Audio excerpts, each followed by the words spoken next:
Apple's logo is one of the most iconic ever designed. It's so iconic, in fact, that it's often displayed without any text, yet is still instantly recognizable. That wasn't always the case, however. In fact, the original logo started out looking far different from the one we're accustomed to today. This is the first Apple logo. Featuring Sir Isaac Newton and a quote from William Wordsworth around the edges, it was designed by Apple's third founder, Ronald Wayne. It saw use on the cover of the Apple I operations manual and in Apple ads at the time. Wouldn't it be interesting if Apple kept this logo up until the present? Of course, that was not to be. For the logo we're accustomed to today, we have this man to thank, Rob Janoff, who was a designer for an ad agency. His only direction from Apple was to, quote, not make it cute. He opted for a classic-looking Apple silhouette with the bite taken out of it to give it a sense of scale so no one mistook it for a cherry or a tomato.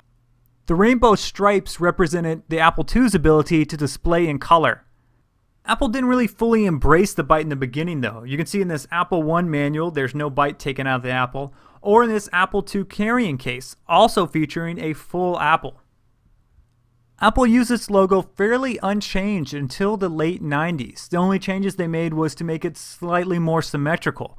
It did, however, get smaller and smaller on their products as design aesthetics got more and more modern. Apple did finally update their logo shortly after the return of Steve Jobs to the Aqua look. Now this made a lot more sense for products such as the newly introduced iMac and the G4 Cube.